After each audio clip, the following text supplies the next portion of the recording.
लिए मनुष्य के लिए बहुत खतरनाक है। रजोगुण और तमोगुण में रहना प्रभु जी बहुत ही खतरनाक बताया गया है, जबकि सतोगुण में रहना और सतोगुण में वर्ण आश्रम धर्म की स्थापना करना मनुष्य के लिए मंगलकारी है। जैसे प्रातः काल उठना, मंगला आरती करना और दर्शन भगवान का पूजन वगैरह और दर्शन करना, ये सारी चीजें बताई गई है। तो हमारा जीवन का लक्ष्य है का, काम और लोभ दयाश्चय। हमारा जीवन का लक्ष्य है रजोगुण और तमोगुण से ऊपर उठना। उसके लिए पूरा जगत आज आप देख सकते हो कितना विडंबना में है पूरा जगत, है ना। काम सेंटर में रहने से क्या होता है, दोनों लोग कभी मालिक नहीं बन सकते हैं, है ना। एक तो होता है स्पिरिचुअल डिजिग्नेशन, एक तो होता है मेटेरियल डिजिग्नेशन। स्पिरिचुअल डिजिग्नेशन में क्या होता है, even the master want to become the servant. जो भगवान है वो भी दास बनना चाहते हैं। और मेटेरियल डिजिग्नेशन में क्या होता है कि एक एक निम्न स्तर का व्यक्ति भी मालिक बनना चाहता है। तो इसीलिए जैसे आपने देखा होगा कुरुक्षेत्र युद्ध में अर्जुन की सारथी भगवान स्वयं बन जाते हैं, है ना। और उल्टा में हम देखते हैं कि इस जगत में यदि कोई व्यक्ति ऊपर उठता है तो उसके पैर खींचने के लिए हजार लोग होते हैं। तो कितना विडंबना है।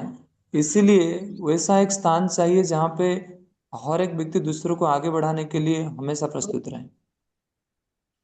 हंसराज प्रभु बताइए। हरे कृष्णा प्रभु जी, धन्यवाद, प्रणाम प्रभु जी। जब तक राधा कृष्ण की पूजा नहीं की जाए ये जीवन व्यर्थ हैगा प्रभु जी। रस खान कहते हैं, जेहू तन दियो तहीं बिसरायो, कौन आमी सम कौन कुटिल खल कामी। कि मेरे सम और कौन है ना। इतना खल व्यक्ति कौन है, जिन्होंने तन दिया है, जिन्होंने शरीर दिया है, जिन्होंने विवेक दिया है, जिन्होंने बुद्धि दिया है, अभी मैं उनको भूल गया हूँ।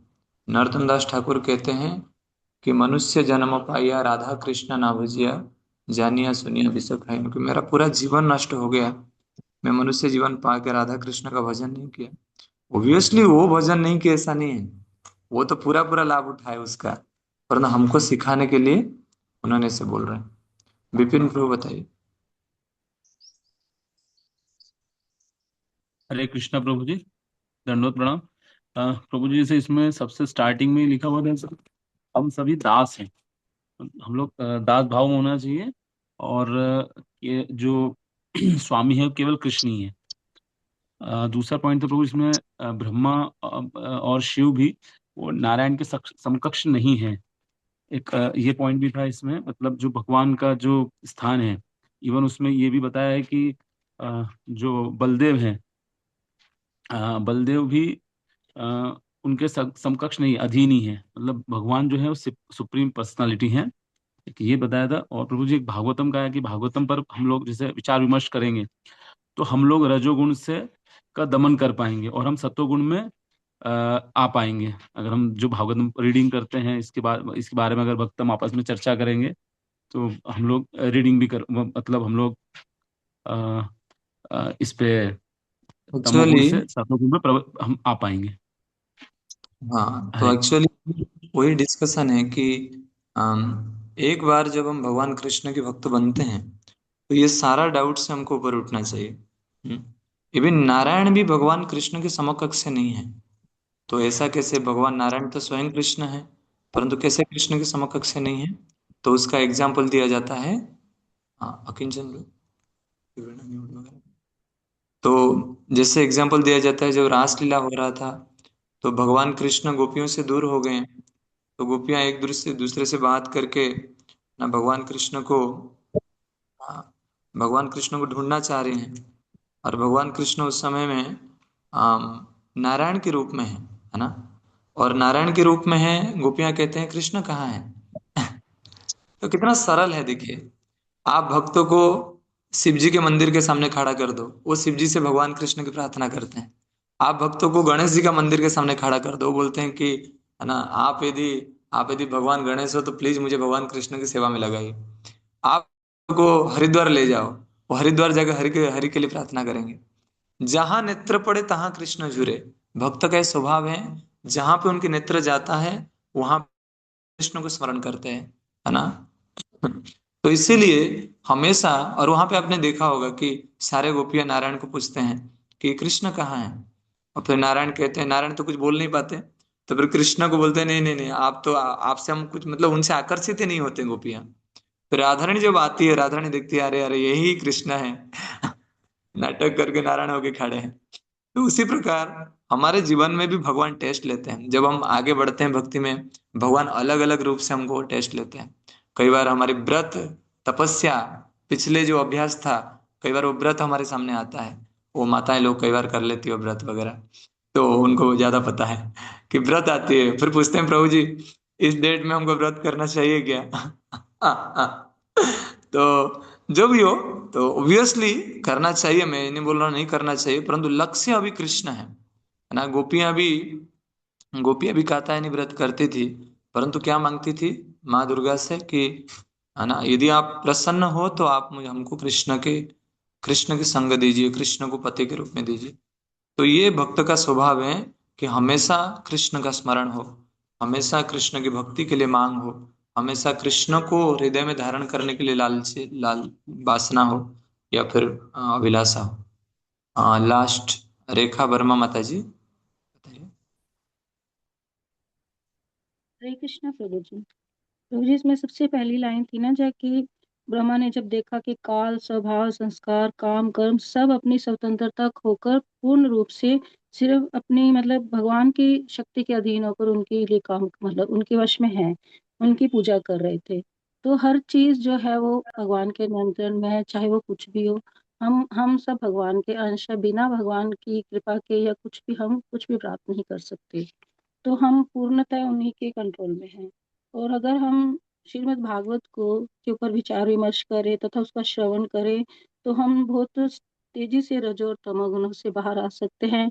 और सतोगुण में रहने के लिए जो इन्होंने वर्णाश्रम धर्म का भी बताया कि बहुत अनिवार्य है, तो अगर हम उसमें रहेंगे तो हम सतोगुण प्राप्त कर सकते हैं।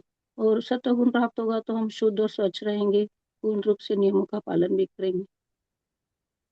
प्रभुपाद जी सुप्रभात को किसने के तात्पर्य में प्रभु, हर एक लाइन प्रभु जी सारी इम्पोर्टेंट है, इसमें हम कुछ भी छोड़ नहीं सकते। पूरा प्रभुपाद जी को किस प्रभुपाद जी को किसने पूछे, प्रभुपाद, है ना, अभी प्रगति कब होगी मेरा, है ना, इतने दिन से मैं कर रहा हूँ भक्ति, कब प्रगति हो। प्रभुपाद जी उनको बताते हैं तुम्हारा करोड़ों जीवन के, है ना, वो जो समय सीमा है, अनंत जीवन जीवन से तुमने जो कमाया है, अभी 1 साल 2 साल 2 महीना भक्ति, और फिर उसके अनर्थ के भारीपन, है ना, उसके साथ हम भक्ति करते हैं। हमारे जैसे कोई खाने के बाद पेट फूल जाता है ना, हमारा समय जैसे जैसे बढ़ता है, हमारा अनर्थ से हम फूल जाते हैं।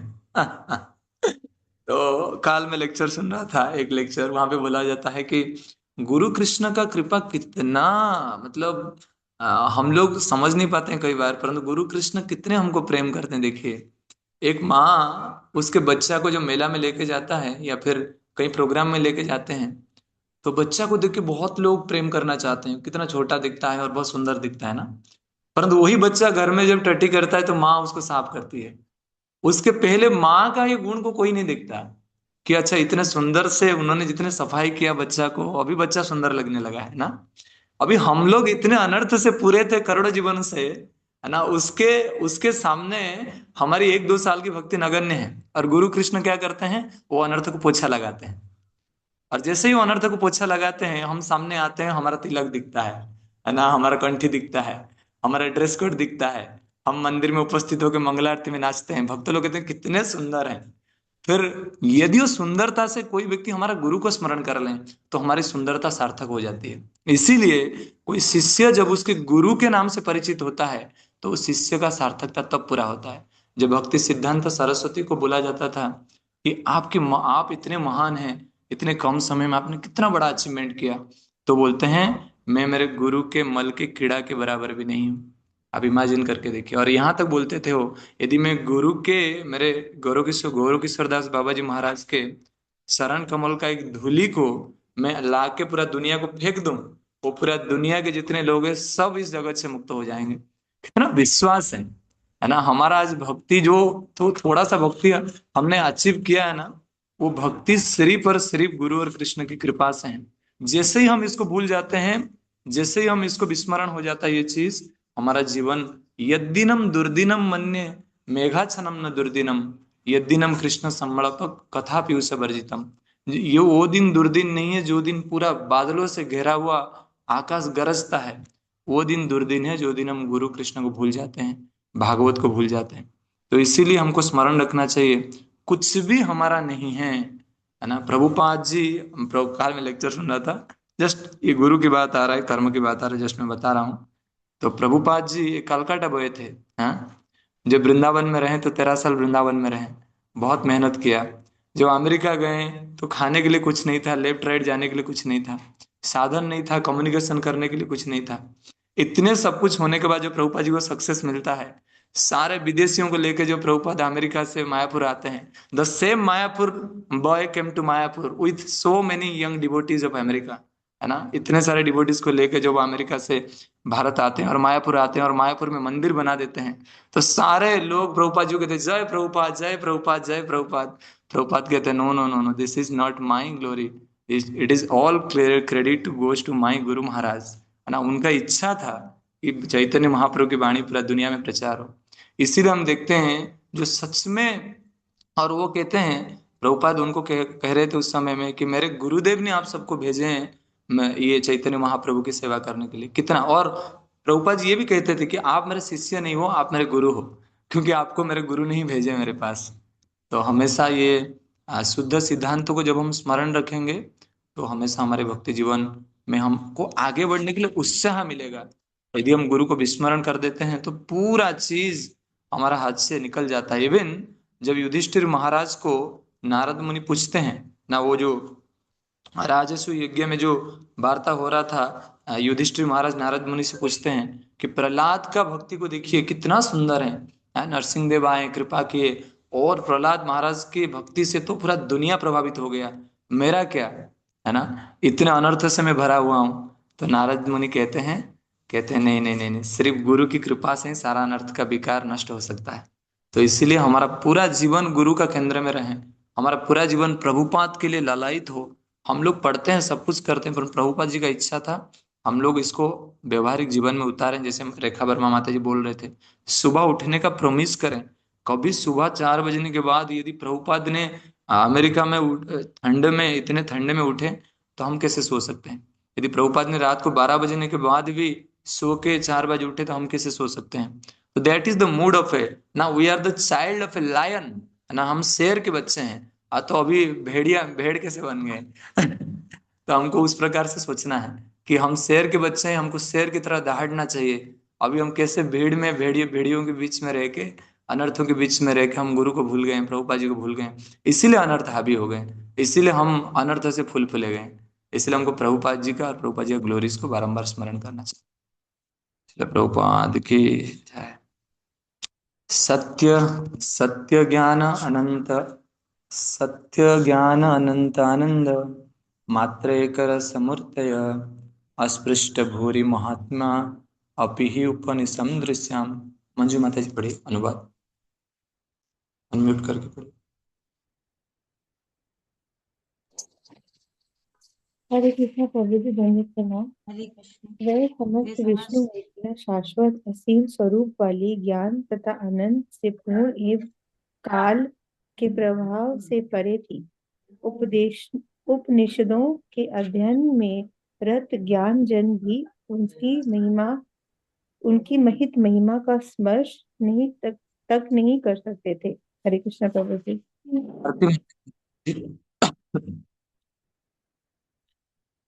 तात्पर्य, केवल शास्त्र ज्ञान से भगवान को समझने में सहायता नहीं मिल सकती। भगवान की कृपा होती है, वही उन्हें समझ पाता है। उपनिषदों में मुंडक उपनिषद भी इसकी व्याख्या की गई है। नाना महात्मान प्रवेचनेने लभ्यो न मध्ये न बहुना श्रुतेन, येष वेश वृष विष्णु ते तेन लभ्य सत्य कवे। स्क्रॉल पढ़िए कीजिए आगे। प्रभु, स्क्रॉल कीजिए प्रभु जी। लभ्यते आत्मा विश्वशून्य तनु स्वामिनम। परमेश्वर की प्राप्ति ना तो द्वारा परमेश्वर की प्राप्ति ना तो दक्ष व्याख्यान द्वारा, ना ही विशाल बुद्धि द्वारा, ना ही आर्थिक श्रवण करने से होती है। वह तो उसे प्राप्त होते हैं जिसे वह स्वयं चुनते हैं। ऐसे व्यक्ति को वह अपना स्वरूप प्रदर्शित करते हैं। ब्रह्म का एक वर्णन है सत्य ब्रह्म आनंद रूपम। ब्रह्म परम सत्य तथा पूर्ण आनंद है। यद्यपि विष्णु अर्थात पर ब्रह्म के स्वरूप एक थे, किंतु वह भिन्न भिन्न प्रकार से व्यक्त थे। किंतु उपनिषदों के अनुयायी ब्रह्म द्वारा प्रकट नाना रूपों को नहीं समझ पाते। इसका अर्थ यह हुआ कि ब्रह्म तथा परमात्मा को केवल भक्ति द्वारा जाना जा सकता है, जिसकी पुष्टि भगवान ने श्रीमद् भागवत में की है। जैसे जैसे कृष्ण किशोर प्रभु कल प्रकाशानंद सरस्वती का एग्जाम्पल दे रहे थे। प्रकाशानंद सरस्वती प्रकाश से आनंदित होते थे, है ना, ब्रह्म से आनंदित होते थे। परंतु चैतन्य महाप्रभु उस ब्रह्म का भी स्रोत है, चैतन्य महाप्रभु उस परमात्मा के भी स्रोत है।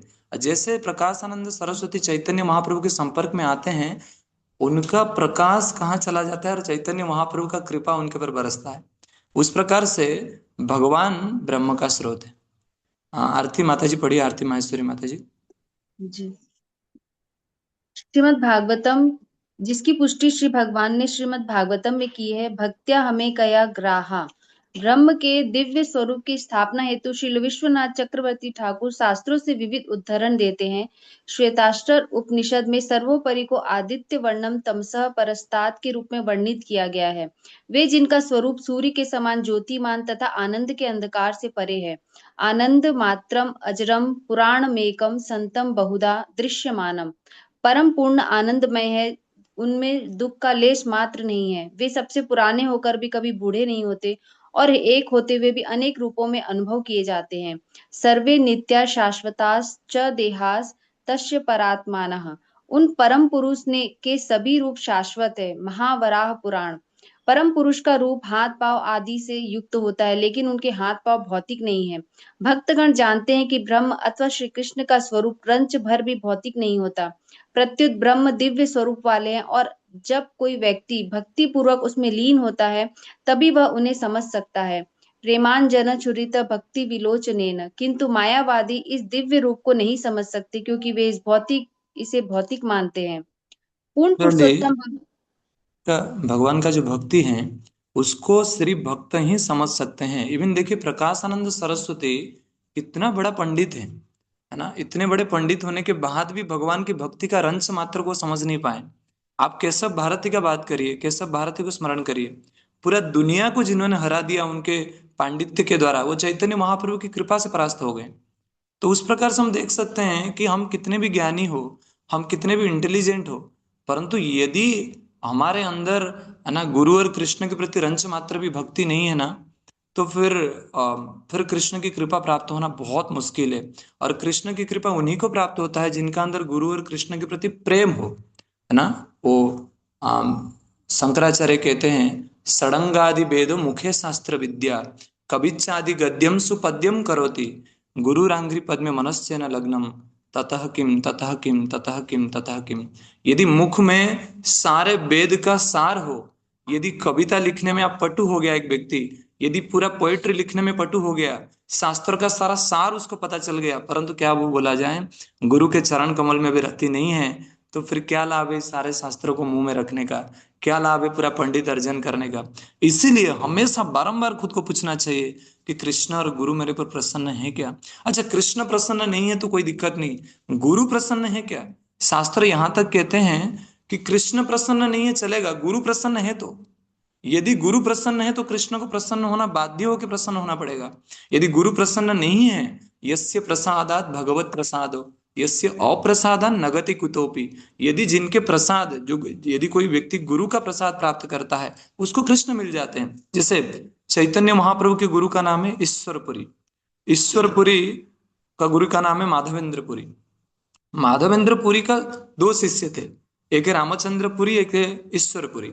ईश्वरपुरी ने माधवेंद्रपुरी का बहुत अच्छा से सेवा किए, और रामचंद्रपुरी ने माधवेंद्रपुरी को मतलब ज्ञान देने लगे, है ना, कि गुरुदेव आप इतने वृद्ध हो चुके हो, आपको कृष्ण का स्मरण करना चाहिए, आप क्यों विलाप कर रहे हो।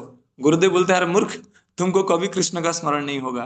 और ईश्वरपुरी की सेवा से माधवेंद्रपुरी इतना प्रसन्न हो जाते हैं, कहते हैं कृष्ण तुम्हार हवु को प्राणधन, कि कृष्ण तुम्हारा प्राणधन हो जाना चाहिए। तो उसी प्रकार से जब गुरु का आशीर्वाद मिलते हैं तो फिर चैतन्य महाप्रभु ईश्वरपुरी का शिष्य बन जाते हैं। तो उस प्रकार से हम देख सकते हैं ये ब्रह्म और ये ज्ञान जब तक भक्ति का सहायक नहीं है तो ये विष और जहर के समान है। जब ये भक्ति के सहायक हो जाते हैं तो हमको भक्ति में उत्साह भी मिलता है। सौम्या माता जी पढ़िए। हरे कृष्ण प्रभु।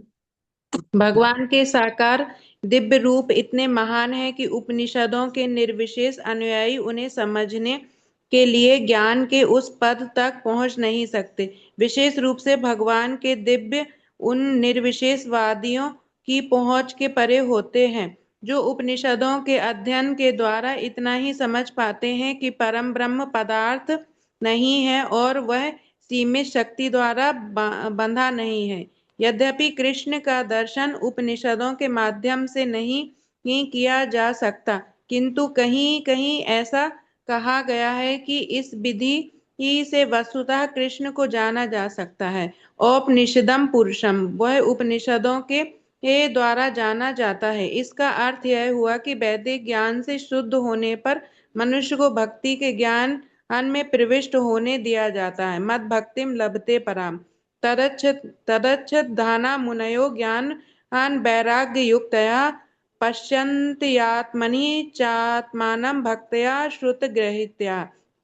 एक जिज्ञासु अथवा मुनि जो ज्ञान तथा वैराग्य से भली भांति युक्त होता है, वह परम ब्रह्म की अनुभूति वेदांत श्रुति से सुनी हुई भक्ति करके करता है। भागवतम 1.2.12 श्रुति ही ग्रहीतया सूचक है वेदांत ज्ञान का, किसी भावना या अनुभूति का नहीं। श्रुति ग्रहित गंभीर ज्ञान होता है। इस प्रकार ब्रह्मा को लगा कि भगवान विष्णु सत्य ज्ञान तथा आनंद के आगार हैं। वे इन तीन दिव्य स्वरूपों से युक्त हैं और उपनिषदों के अनुयायियों के आराध्य हैं। ब्रह्मा ने अनुभव किया कि गौओं, बछड़ों तथा लड़कों को जो विष्णु रूप प्राप्त हुए हैं, वे किसी योगी या देवता में निहित विशेष शक्ति के प्रदर्शन नहीं है। विष्णु मूर्तियों के रूप में ये गौएं, बछड़े तथा बालक विष्णु माया के प्रदर्शन न होकर साक्षात विष्णु हैं। विष्णु तथा विष्णु माया के क्रमिक गुण अग्नि तथा ऊष्मा जैसे हैं। ऊष्मा में अग्नि का गुण है, किंतु वह अग्नि नहीं है। बछड़ों, गौओं तथा बालकों के रूप में विष्णु स्वरूपों की अभिव्यक्ति ऊष्मा के तुल्य नहीं अपितु अग्नि के तुल्य थी। वे सचमुच विष्णु थे। यथार्थ रूप में विष्णु तो सच्चिदानंद विग्रह है। दूसरा उदाहरण भौतिक पदार्थों से दिया जाता है, जो कई ही रूपों में प्रतिबिंबित होता है। इसी तरह सूर्य अनेक जलपात्रों में प्रतिबिंबित होता है, किंतु पात्रों में दिखने वाले प्रतिबिंब सूर्य नहीं होते। इन प्रतिबिंबों में सूर्य का वास्तविक प्रकाश तथा ऊष्मा नहीं रहते। यद्यपि यह सूर्य की भांति ही दिखाई देता है, किंतु कृष्ण ने जितने सारे स्वरूप धारण कर रखे थे, वे सब के सब विष्णु थे। हमें चाहिए कि यथासंभव हम प्रतिदिन श्रीमद् भागवत के बारे में चर्चा करें, जिससे हर बात स्पष्ट हो सके, क्योंकि भागवत समस्त वैदिक वाङ्मय का सार है। निगम कल्पतरो हो गणलतिम फलम, इसे व्यासदेव ने तब लिखा जब वे आत्मज्ञान प्राप्त कर चुके थे। महामुनि कहते हैं, अतः हम भागवत का जितना ही अध्ययन करेंगे, ज्ञान उतना ही स्पष्ट होता जाएगा। इसका प्रत्येक श्लोक दिव्य है। हरे कृष्ण। देखिए कितना सुंदर है। भौतिक जगत में ज्ञान अधूरा रहता है, इसलिए वो ज्ञान को प्राप्त करने के बाद भी जो सफलता व्यक्ति को मिलता है वो भी अधूरा होता है ना। अभी व्यक्ति ज्ञान को प्राप्त करने के बाद जब किया फिर उसको संतुष्टि नहीं मिलती, और भागवत इतना परिपूर्ण है, इवन परीक्षित महाराज 7 दिन में मृत्यु को प्राप्त करने वाले थे, फिर भी खुश थे। फिर भी उनको सुखदेव गोस्वामी बोलते हैं कि आप जाओ, थोड़ा घूम के आओ, खाना पीना करके आओ। सुखदेव गोस्वामी को बोलते हैं नहीं नहीं, मैं कहीं नहीं जाऊंगा, मुझे इससे ही रस मिल रहा है, निगम कल्पतरु गलितम फलम। इसीलिए हमेशा हमको कई बार अशुद्ध अवस्था में जब तक हमारी स्टेज उस प्रकार नहीं आया है तो हमको उस प्रकार विश्वास भी नहीं होगा, परंतु प्रतिदिनम यदि हम प्रतिदिन एक निश्चित करके इसको श्रद्धा पूर्वक सुनेंगे, पढ़ेंगे, इसके पर विचार करेंगे, तो 100% वो चमत्कार हमारे जीवन में होगा। और ये प्रभुपाद ने हमको दिया है। प्रभुपाद जानते थे कि हमारा वो श्रद्धा नहीं है, इसलिए प्रभुपाद ने बोला नित्यम भागवतम सेवया। कितना भी कष्ट हो, भगवत भक्तों को भागवत पढ़ना चाहिए। और जैसे भक्त पढ़ते हैं ऑटोमेटिकली उनका जीवन में एक शुद्ध वातावरण बन जाता है, कई सारे गलत कर्म से व्यक्ति मुक्त हो जाता है।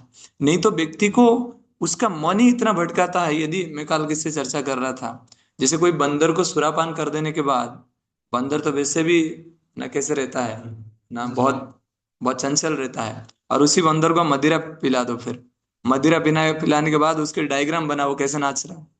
तो उसी प्रकार हमारे मन को यदि डायग्राम बनाया जाए, ड्रोन ना कुछ सेटिंग कर दिया जाए मन में, यदि हमारे मन की डायग्राम बनाया जाए, कितना नाचता है मन ना, आज ये करना, कल वो करना, एक सेकंड में 60,000 चिंताओं से परिपूर्ण है मन, है ना। हम फिर कहते हैं हम भगवान की भक्ति करते हैं। ये सिर्फ और सिर्फ भगवान और श्रील प्रभुपाद जी का कृपा है। इसीलिए जब हम धीरे धीरे भागवत के प्रति हमारे श्रद्धा को बढ़ाते हैं, हम स्पष्ट होते जाते हैं, हमारे जीवन की रुचि भगवान पे बढ़ते जाता है। इसीलिए शंकराचार्य कहते हैं उनके गीता महात्म्य में, मलिनम मोचनम पुंसम जल स्नानम दिने दिने सकृत गीताम भसी स्नानम संसार मलनाशनम। जिस प्रकार से कोई व्यक्ति स्नान करने से वो अशुद्ध अवस्था से शुद्ध हो जाता है, उसी प्रकार से यदि व्यक्ति गीता को श्रद्धा पूर्वक एक बार भी, एक शब्द भी अध्ययन करता है, उसका जीवन में बहुत बड़ा चेंजेस आता है। और उसी प्रकार जब चैतन्य महाप्रभु साउथ इंडिया गए थे, चैतन्य महाप्रभु ने एक ब्राह्मण को देखा, और चैतन्य महाप्रभु उसको देखे उल्टा उल्टा पकड़ के भगवत गीता को पढ़ रहा है। चैतन्य महाप्रभु बोले तुमको क्या समझ में आ रहा है? तो चैतन्य महाप्रभु को कल वो ब्राह्मण बोलते हैं, विप्र कहे मूर्ख आमी सिद्धांत न जानी। विप्र कहते हैं मैं मूर्ख हूं, मुझे सिद्धांत पता नहीं, शुद्ध अशुद्ध गीता पढ़ी गुरु आज्ञा मानी। मेरे गुरु का आज्ञा है, इसलिए मैं शुद्ध अशुद्ध का विचार नहीं करते हुए गीता को पढ़ रहा हूँ। कितना सिंपल है गुरु का बात सुनना, कितना सिंपल है इस भक्ति मार्ग में आगे बढ़ना।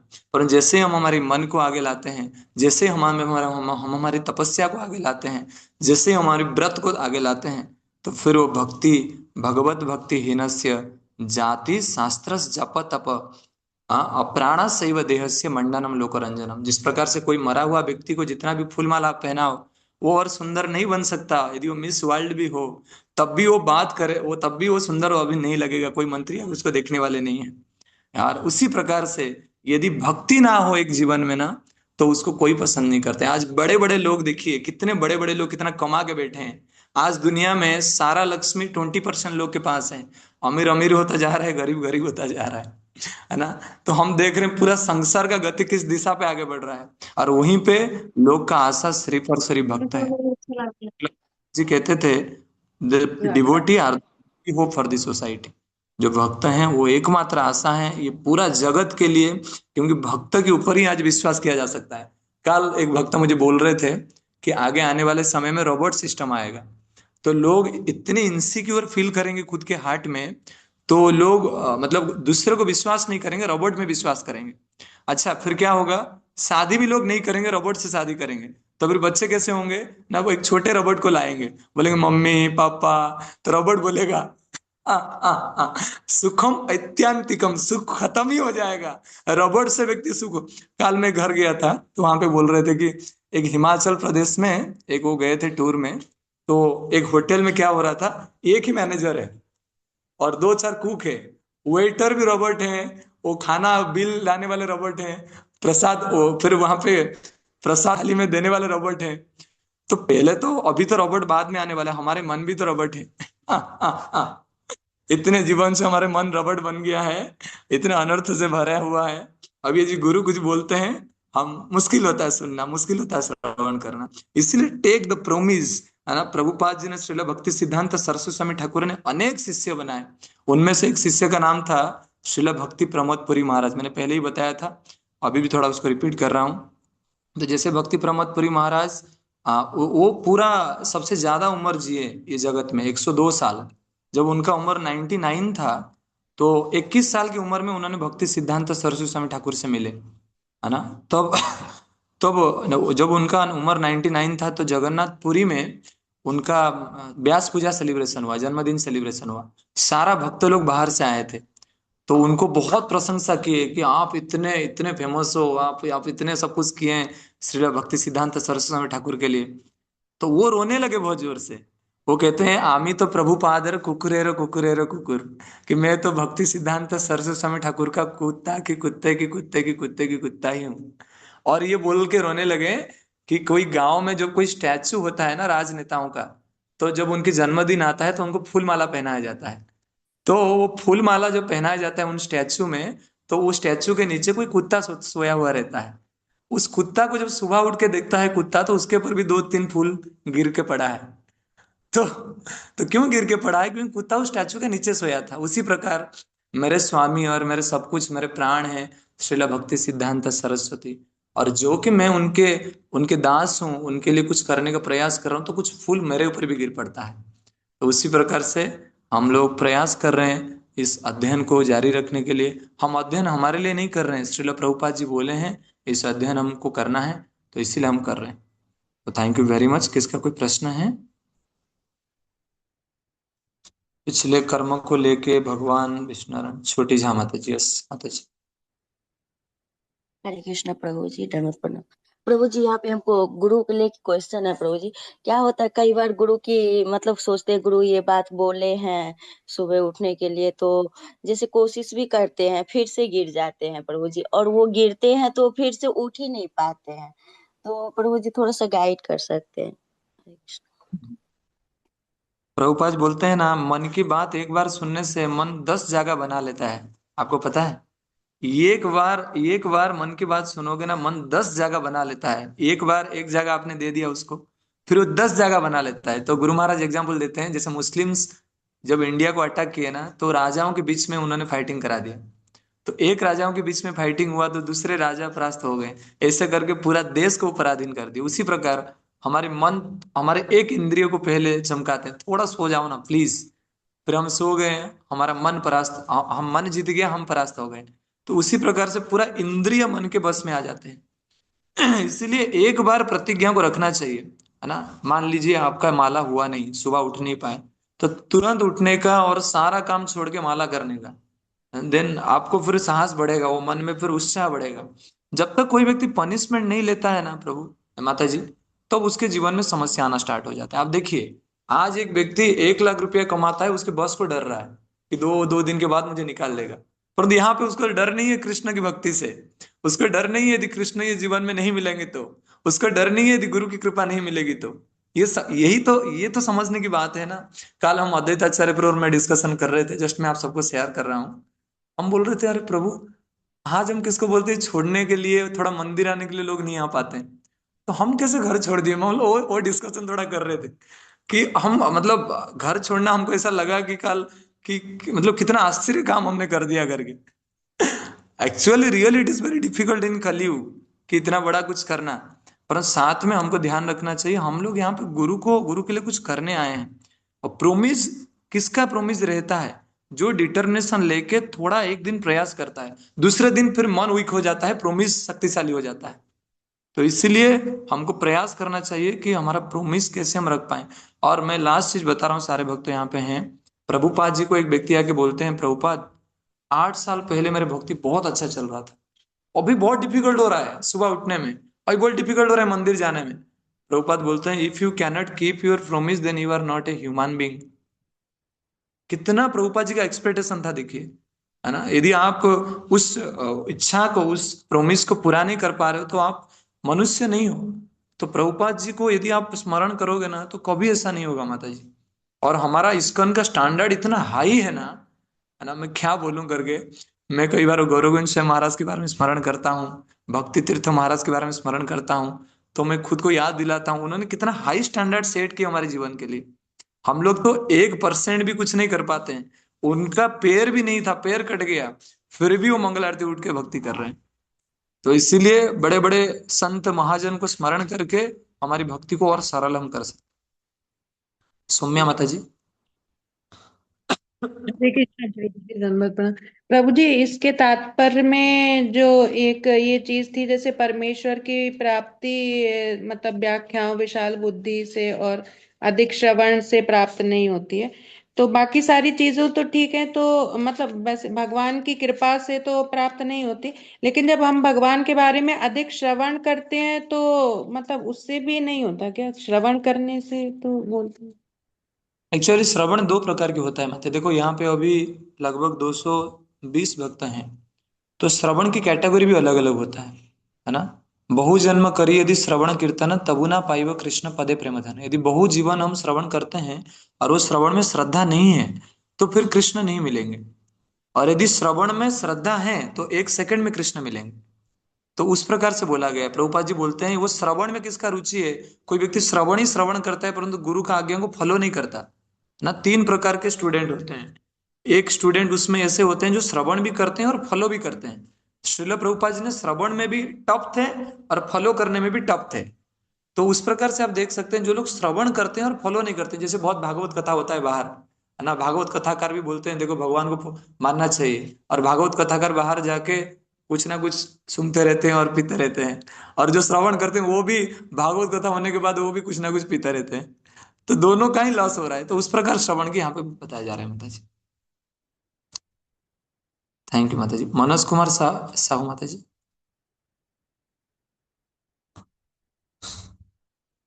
हरे कृष्णा प्रभु जी, धन्यवाद प्रणाम। प्रभु जी, हम लोग के यहाँ बाजू में वो भागवत हुई थी, तो प्रभु जी से अपन हरे कृष्णा शुरू करते हैं, तो वो प्रभु जी मतलब डेली कीर्तन कहते हैं हरे राम राम राम हरे हरे कृष्णा हरे से बाद में हरे कृष्णा। तो हमने मतलब उनसे बोला कि जैसे अपन महामंत्र है तो हरे कृष्णा से स्टार्ट करते हैं, तो प्रभु जी वो कहने लगे अरे इस्कॉन वाले तो हर चीज अपनी चलाते हैं। तो प्रभु जी ये सही है क्या हरे राम से? वैसे तो हरे कृष्णा से ही अपन स्टार्ट करते हैं। एक्चुअली शास्त्र में अलग अलग पॉइंट है, परंतु कली संतरण उपनिषद में हरे कृष्णा से ही स्टार्ट हुआ है ना। कली संतरण उपनिषद में जो 2 श्लोक हैं उसमें हरे कृष्णा से ही स्टार्ट हुआ है। और कई बार लोग ऐसे बोलते हैं कि चैतन्य महाप्रभु आए हरे राम से उनको स्टार्ट किए। पद्म पुराण भी हरे कृष्ण से स्टार्ट होती है, परंतु कई बार ऐसे लोग बोलते हैं कि हरे राम से भी स्टार्ट होता है। तो मेनली हमको ये देखना है कि हमारे आचार्यों ने क्या हमारे लिए दिया है। बेसिकली आपको एक बात बताऊं, हमको हरे कृष्ण महामंत्र हमेशा करना चाहिए, परंतु लोग कर नहीं पाते। तो श्रील प्रभुपाद ने आरडी 16 माला का नियम बनाया। तो कई बार रूल्स आचार्य शास्त्रों का पूरा रूल्स को थोड़ा कम करके भी देते हैं। तो शास्त्रों में हरे कृष्णा से हैं और हरे राम से भी हैं, परंतु चैतन्य महाप्रभु हरे कृष्णा से ही करने के लिए हमको बोले हैं, ऐसा है। तो लोग को कन्विंस करने के लिए हमको ज्यादा शक्ति नहीं लगना चाहिए। हम डायरेक्ट बोल सकते हैं कि शास्त्र में हरे कृष्णा से ही दिया हुआ है, और प्रमाण दिखा सकते हैं कली संतरण उपनिषद का 5 और 6 नंबर श्लोक। जी जी, thank you thank very you much. और डिवोटीज यहाँ पे हैं, मैं आप सबसे रिक्वेस्ट कर रहा हूँ, आप थोड़ा ये क्वेश्चन को बीच बीच में पूछते रहिए कि 5 इंद्रिय क्या क्या है, 5 कर्मेंद्रिय क्या है, 5 ज्ञानेंद्रिय क्या है। तो डिवोटीज को जब हम पूछते हैं ना कि बताइए 5 विषय क्या है, तो डिवोटीज बोलते हैं एक विषय का नाम है विराट कोहली, दूसरे का विषय का नाम है दुर्गा देवी, तीसरे विषय का नाम है ये तो 5 विषय क्या है। तो थोड़ा पढ़ना चाहिए डिवोटी, सिर्फ सुनना नहीं है, बाद में जाके भी इसको समझना है कि मतलब हमको क्या क्या हमने पढ़ा करके। आज हम सुन लिए भगवान विष्णु कृष्ण नारायण क्या क्या है, बाद में यदि प्रश्न है तो पूछ लेना चाहिए, नहीं तो पता चला हमारी पति हमको पूछे और हम हमारे पति के सामने परास्त हो गए। ऑब्वियसली परास्त होना चाहिए, परंतु कृष्ण के सामने हमको जीतना चाहिए। ठीक है दीपा माता जी, अभी टाइम गुरु पूजा का टाइम हो चुका है। Thank you so much Srila Prabhupada की। प्लीज प्रयास करिए कि इस जीवन में श्रील प्रभुपाद जी के लिए कुछ ना कुछ करने के लिए, और सबसे बड़ा क्या है ना, प्रचार करके लोगों को जोड़िए भगवान के साथ, लोगों को जोड़िए। और पता चला कि हम 10 साल 15 साल 20 साल भक्ति किए, एक व्यक्ति भी जुड़े नहीं, तो फिर हमको पूछना चाहिए कि हमारी भक्ति कहाँ है। थोड़ा लोगों को जोड़ने के लिए प्रयास करना चाहिए। हरे कृष्णा श्रील प्रभुपाद की।